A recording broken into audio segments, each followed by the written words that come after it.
produk. Nah, sekarang kita ke strategi repetitif atau strategi terus menerus ya. Nah, ketika suatu perusahaan mau menerapkan strategi proses operasi yang berulang-ulang atau terus menerus, maka layout atau susunan pekerjaan di dalam suatu perusahaan itu harus berbasis sesuai dengan urutan produksi ya, sesuai dengan urutan proses produksi. Tadi saya sudah contohkan bagaimana pabrik kertas itu melakukan hal ini ya. Dan pabrik seperti bola lampu ya, atau minuman bersoda tadi. Nah, ini umumnya mereka gunakan strategi repetitif ini. Kemudian strategi repetitif ini harus ada modulnya ya, atau modul harus digunakan ya dalam strategi repetitif ini, yaitu modul bagian produk yang dibuat terlebih dahulu agar strategi repetitif ini bisa lebih optimal. Kemudian modul ini dapat digunakan untuk berbagai produk yang diproduksi oleh suatu perusahaan. Nah, sebutan lainnya untuk strategi repetitif ini yaitu assembling atau perakitan. Jadi strategi repetitif ini selain tadi saya sebutkan adalah salah satu strategi yang terus-menerus, ada sebutan lain yang melekat pada strategi repetitif ini yaitu assembling atau perakitan. Misalnya, saya ambil contoh perakitan mobil ya. Perakitan mobil tentunya membutuhkan modul di dalamnya, membutuhkan suatu layout lini produksi yang bersusun ya. Jadi tidak mungkin suatu perusahaan yang merakit mobil ini langsung di proses awal melekatkan lampu di situ ya. Jadi harus mengikuti urutan-urutan yang telah ditetapkan. Misalnya di proses pertama rangka terlebih dahulu, kemudian ada proses yang kedua adalah proses merakit ya rangka daripada mobil itu untuk dilekatkan pada pada rangka dasar dari mobil tersebut. Begitu seterusnya sampai suatu produk mobil itu selesai dirakit atau diassembly. Nah, contoh strategi repetitif ini yang digunakan atau contoh produknya yaitu misalnya di produk seperti di sini contohnya di kiri atas yaitu mesin cuci atau mesin pengering ya. Itu adalah contoh produk yang menggunakan strategi repetitif. Kemudian mobil sudah saya sebutkan tadi, kemudian ada makanan seperti produk KFC atau McDonald ya. Mereka menggunakan strategi repetitif ini dalam proses produksinya.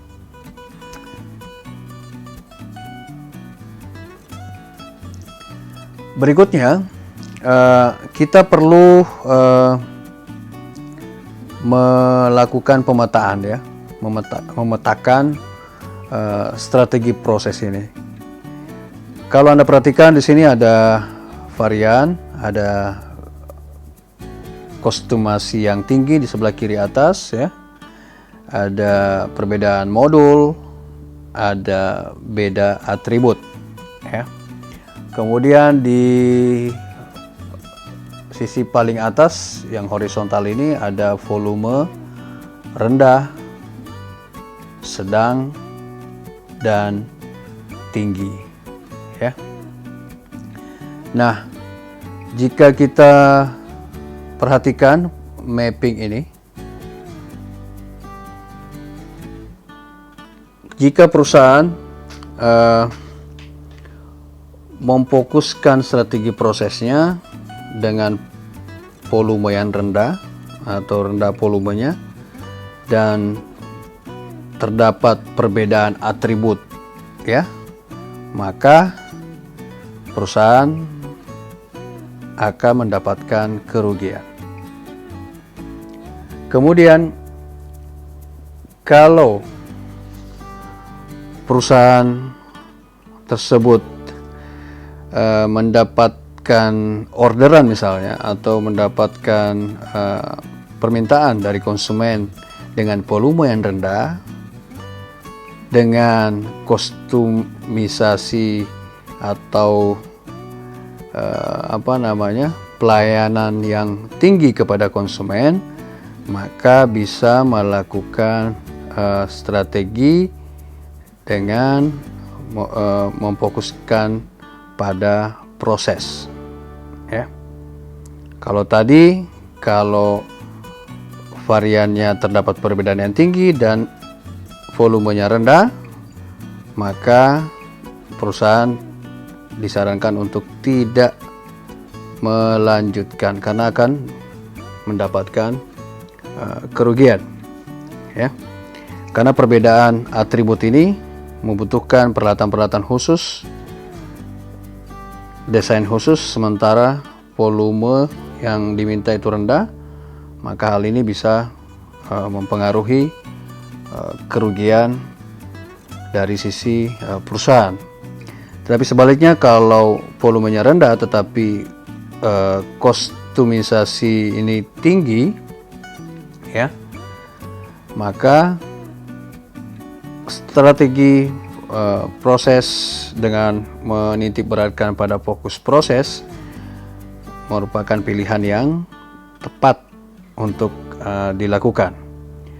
Kemudian jika volumenya itu sedang atau menengah, sedangkan varian yang diinginkan oleh konsumen itu terdapat perbedaan modul, maka strategi proses yang tepat digunakan dalam proses produksi adalah repetitif, ya. Kalau tadi saya contohkan mobil, ya. Mobil kan umumnya volume permintaannya ya berfluktuatif, ya. Tetapi kalau sedang, ya, maka strategi repetitif ini yang cocok dilakukan. Tetapi kalau yang ini, saya bisa ambil contoh juga, misalnya strategi fokus proses ini pada, selain tadi di rumah sakit, pada mobil mahal seperti Ferrari, ya, yang mana tingkat order atau permintaannya itu rendah dan konsumen membutuhkan kostumisasi khusus, misalnya dari sisi warna, dari sisi model. Nah, jadi Ferrari akan memberikan layanan tersebut kepada konsumen, dan mereka akan memproses mobil atau merakit mobilnya sesuai dengan yang diinginkan oleh konsumennya. Tetapi kalau mobil yang memiliki perbedaan jenis, ya, seperti misalnya Honda, Daihatsu, Toyota dan seterusnya, kemudian juga permintaannya sedang, maka strategi repetitif ini yang cocok, ya. Jadi daerah hijau ini merupakan daerah yang aman untuk digunakan oleh perusahaan dalam proses produksi, sedangkan daerah merah merupakan daerah yang dapat merugikan konsumen, merugikan perusahaan untuk dilakukan, ya. Nah, kita lanjut lagi ke bagian kanan atas. Jika volume yang dilakukan yang diminta itu tinggi dari sisi konsumen, sementara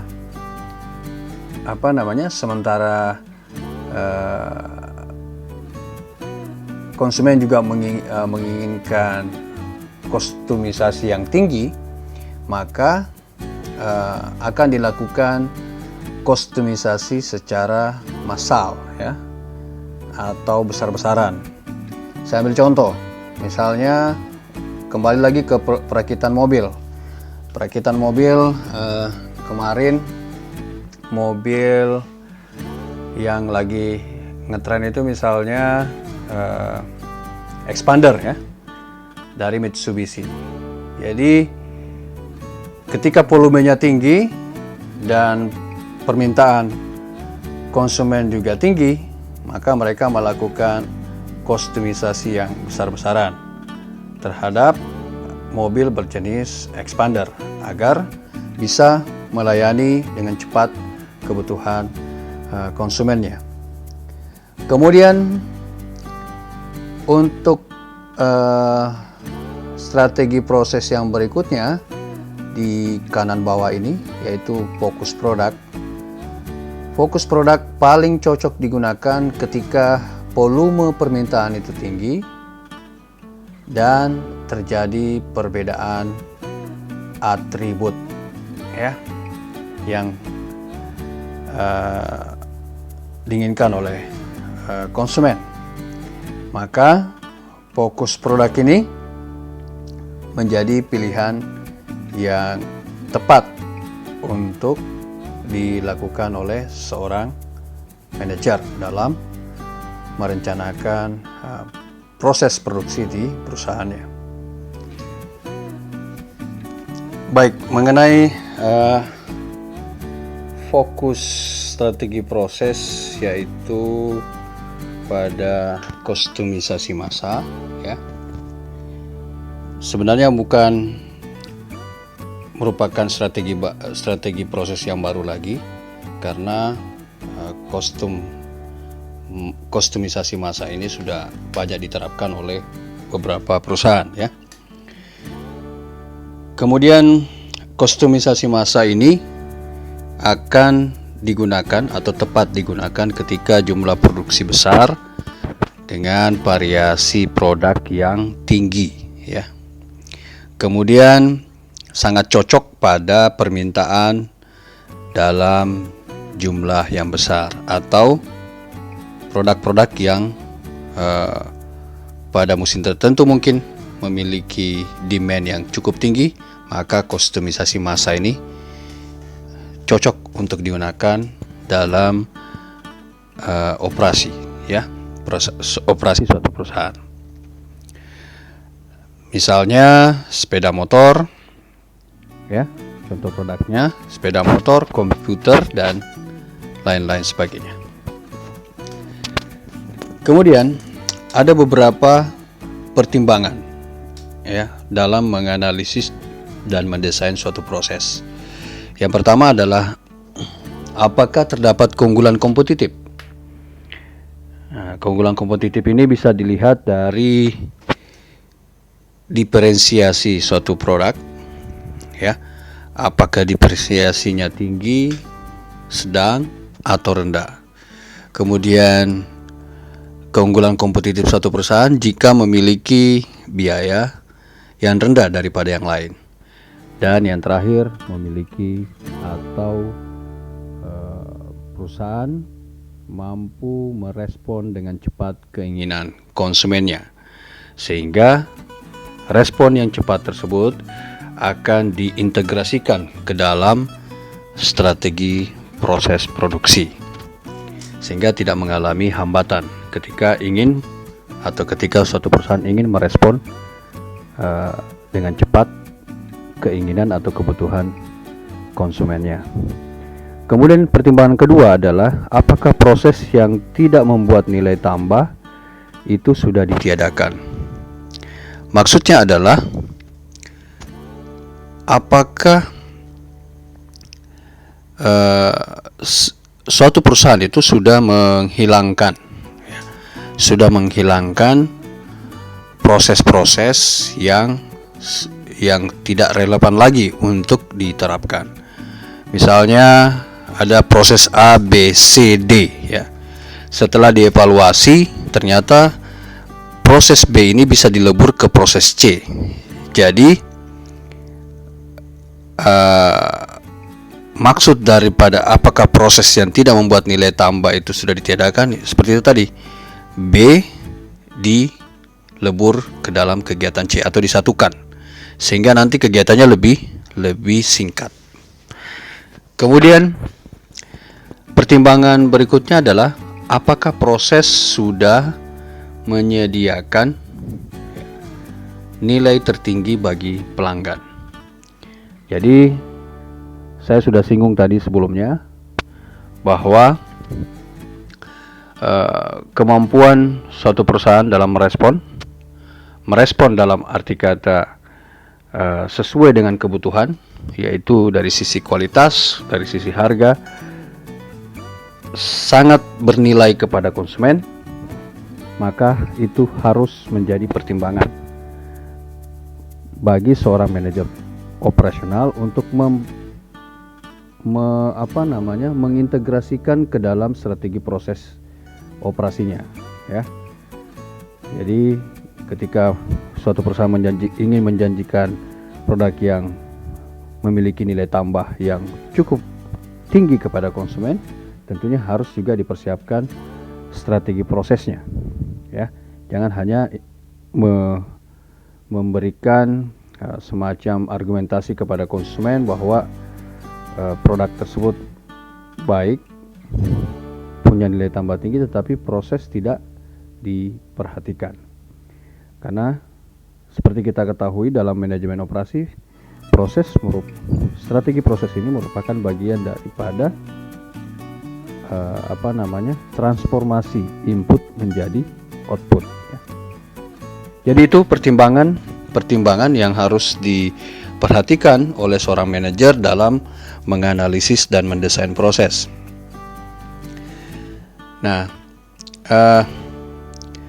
di dalam mendesain suatu proses tidak terlepas dari perencanaan produksi. Nah, perencanaan produksi akan tentunya dilakukan peramalan produksi ya. Jadi perencana proses perlu memperhatikan sejauh mana kira-kira demand suatu produk ya, agar bisa memperkirakan dengan tepat ya, tidak terjadi galat atau error atau semacam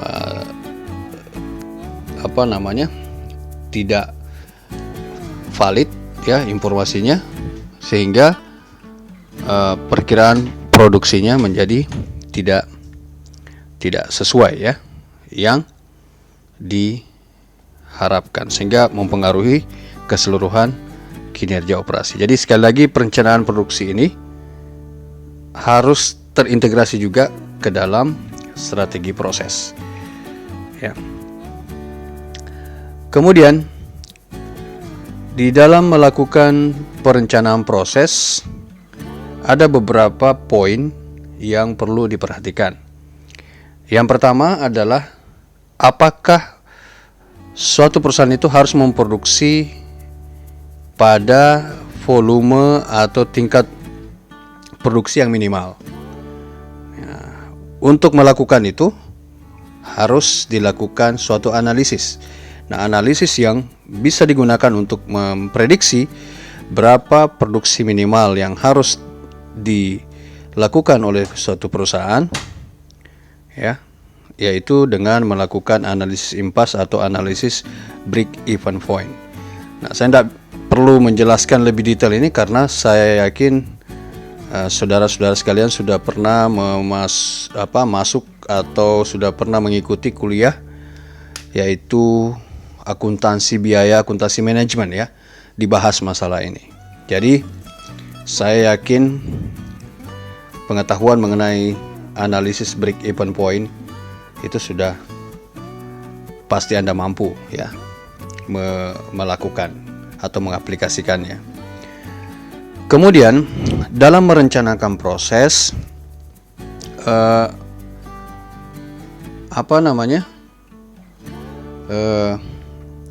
keputusan untuk membeli atau membuat ini juga harus diperhatikan ya. Saya ambil contoh misalnya suatu produk tentunya membutuhkan beberapa komponen ya. Ya ambillah kalau suatu contoh supaya lebih jelas, misalnya perakitan mobil Agya misalnya. Nah, kalau Toyota tidak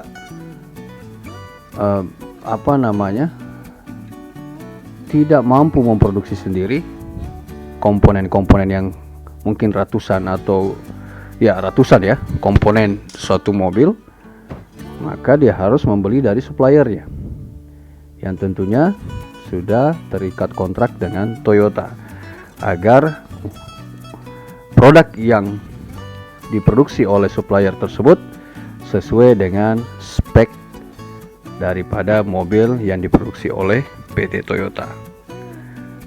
Sebaliknya, jika dievaluasi bahwa pembuatan suatu komponen itu bisa diproduksi sendiri dengan mempertimbangkan sumber daya yang dimiliki oleh Toyota mungkin, maka bisa jadi komponen tersebut dibuat oleh pihak Toyota sendiri. Nah, tentunya membutuhkan hal tersebut membutuhkan suatu hitung-hitungan atau analisis yang tajam ya, agar tidak salah dalam pengambilan keputusan. Nah, kemudian poin yang berikutnya adalah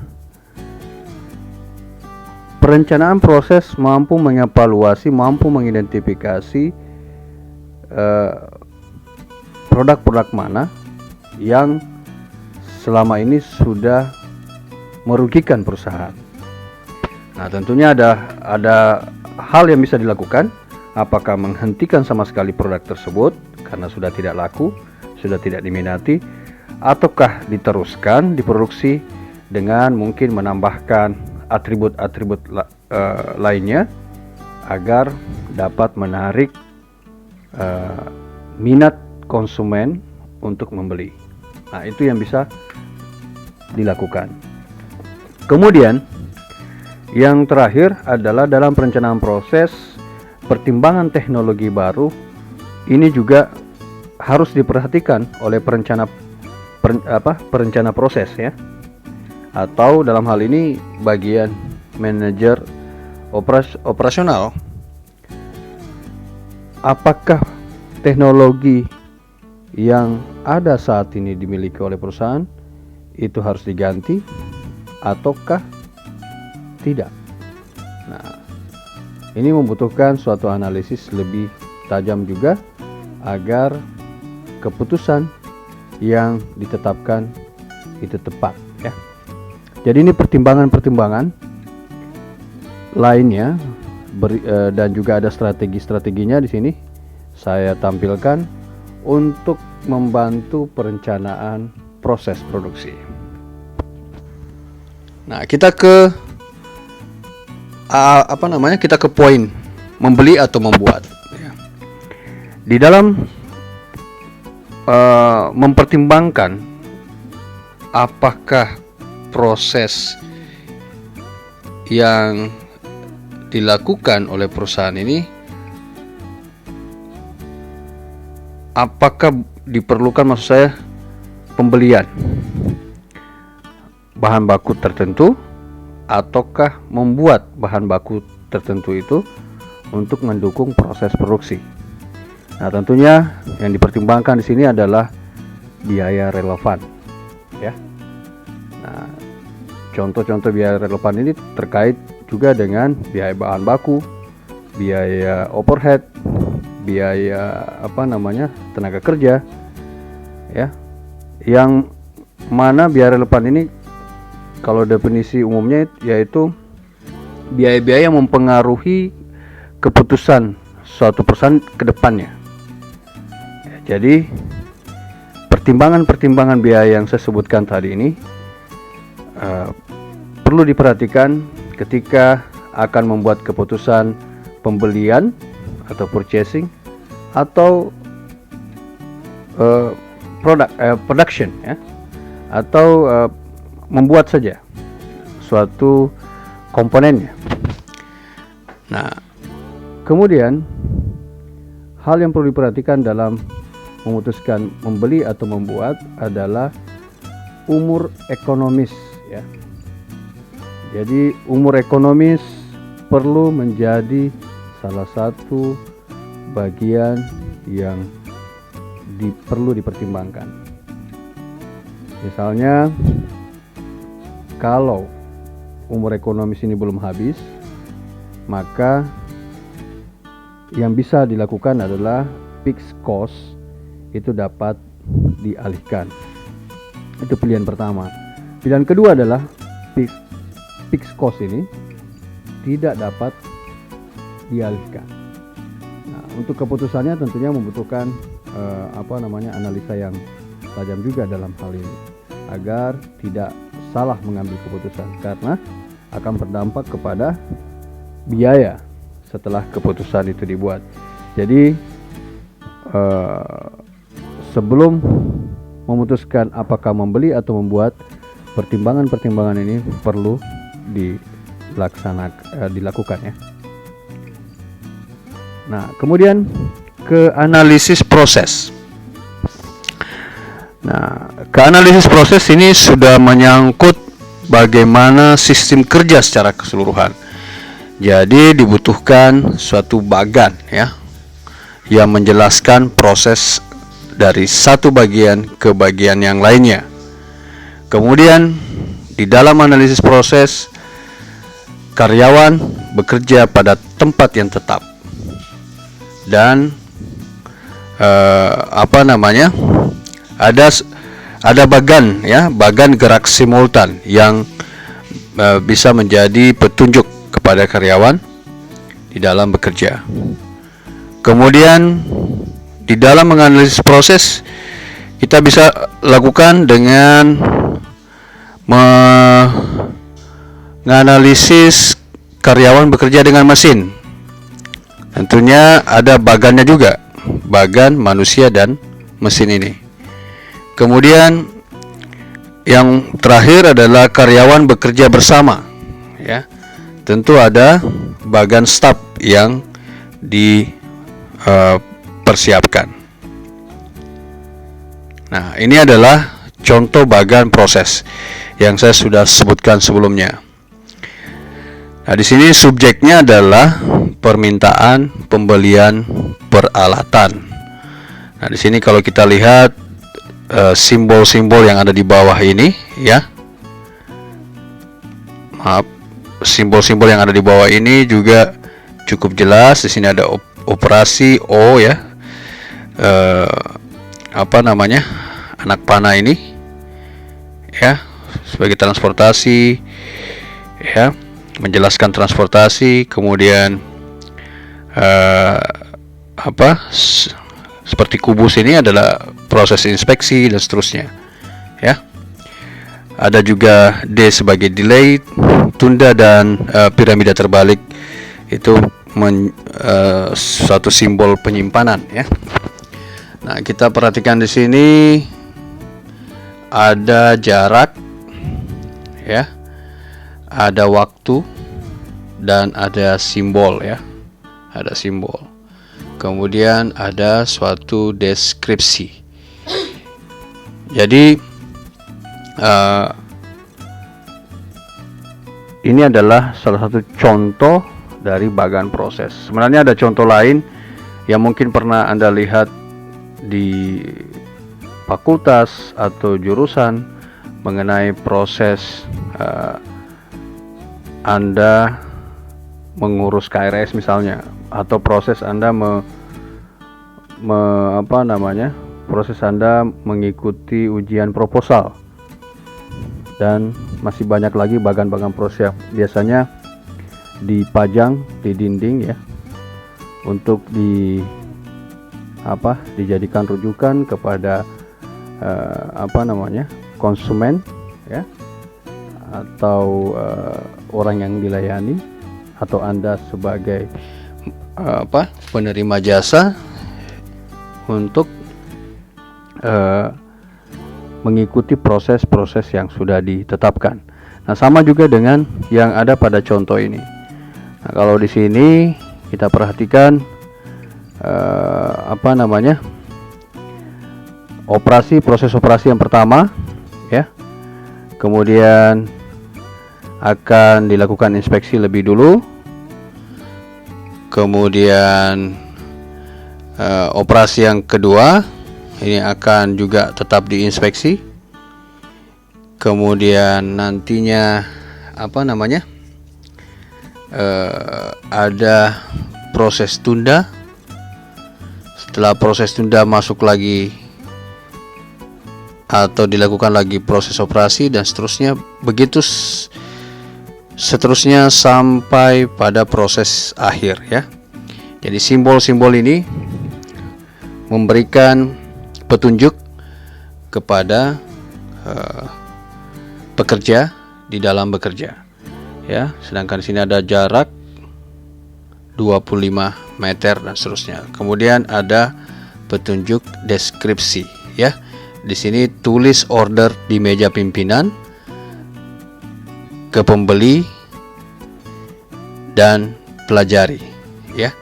Jadi seperti itu contoh bagan proses yang saya bisa tampilkan. Kemudian ini adalah contoh bagan gerak simultan.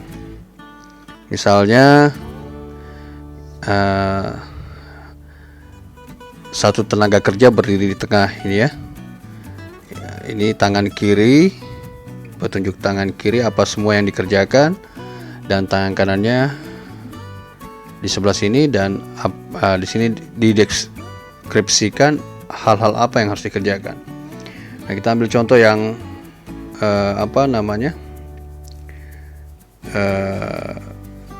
yang pertama ya. Di sini ada tangan kanan mengambil label, tangan kiri menaruh botol ya, atau taruh botol kemudian ambil label. Setelah itu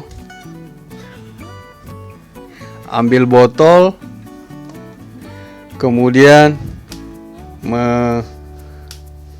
melem label yang diambil tadi ya. Kemudian botol dipegang ya. Proses selanjutnya kemudian label dipasang. Jadi ini adalah contoh bagan yang berguna bagi pekerja untuk menuntun mereka bekerja ya. Sehingga gerakan-gerakan yang tidak diinginkan itu bisa dibatasi ya. Nah, kalau gerakan-gerakan dibatasi bisa nantinya menghasilkan suatu produk yang baik. Tapi kalau gerak simultan ini untuk saat ini ya, ini masih sepertinya masih pakai teknologi yang saya perlihatkan ini masih menggunakan teknologi yang lama ya, atau tradisional. Untuk saat ini proses melabel ini dalam industri minuman itu sudah menggunakan mesin yang sudah otomatis ya. Maksudnya ada otomasi di situ, sehingga proses yang saya jelaskan ini sudah dilakukan oleh mesin atau robot. Jadi ini yang bisa saya jelaskan mengenai bagan gerak simultan sebagai contohnya ya, contoh bagan gerak simultan. Nah, kemudian di sini Satu contoh bagan manusia dengan mesin, satu karyawan, satu mesin. Untuk mesin D pertama waktunya 3 ya, kemudian mesin berikutnya 2, mesin berikutnya lagi 2, mesin berikutnya 3 dan seterusnya. Jadi ini menggambarkan posisi karyawan ketika karyawan mengoperasikan satu mesin ya.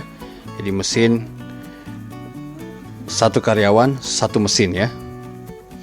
Dan ada waktu yang sudah ditetapkan sebelumnya agar prosesnya bisa berjalan dengan baik dan karyawannya bisa lebih fokus dalam bekerja.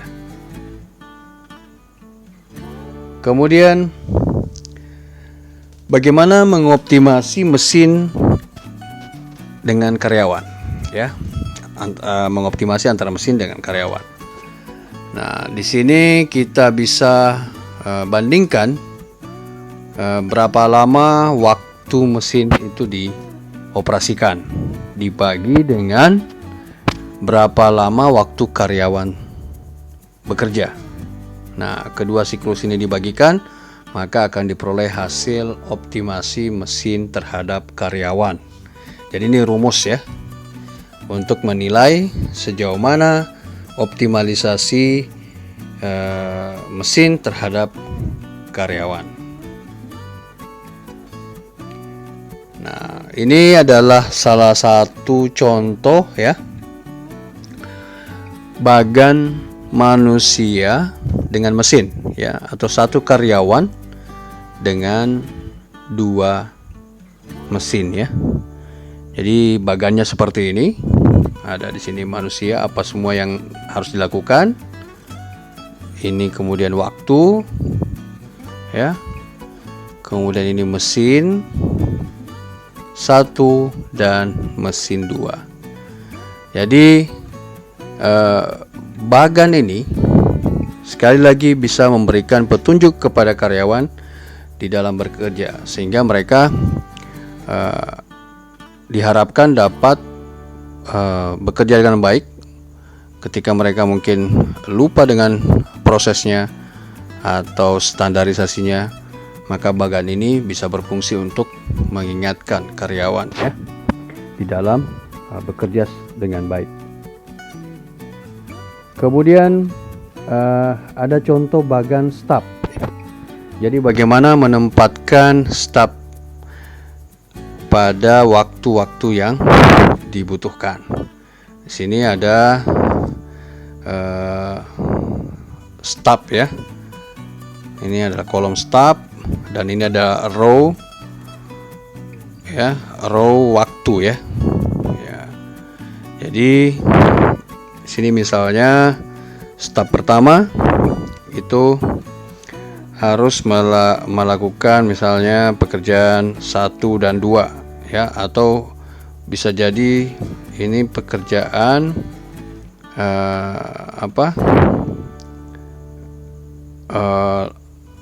waktu pekerjaan maksudnya ya. Bisa jadi juga pekerjaan 1 dan pekerjaan 2 di cover oleh staf yang pertama. Kemudian staf kedua mengcover beberapa pekerjaan, atau mungkin ukurannya adalah mengcover atau semacam jangka waktu bekerja ya, atau ruang lingkup pekerjaan yang harus dia kerjakan. Begitu seterusnya sampai pada staf yang terakhir atau staf ke-7 dalam hal ini ya.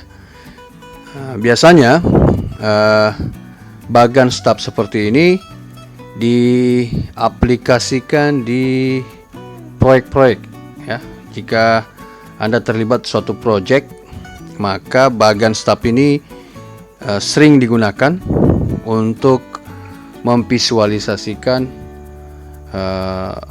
pekerjaan setiap staf ya, untuk ditugaskan pada pekerjaan-pekerjaan yang telah direncanakan.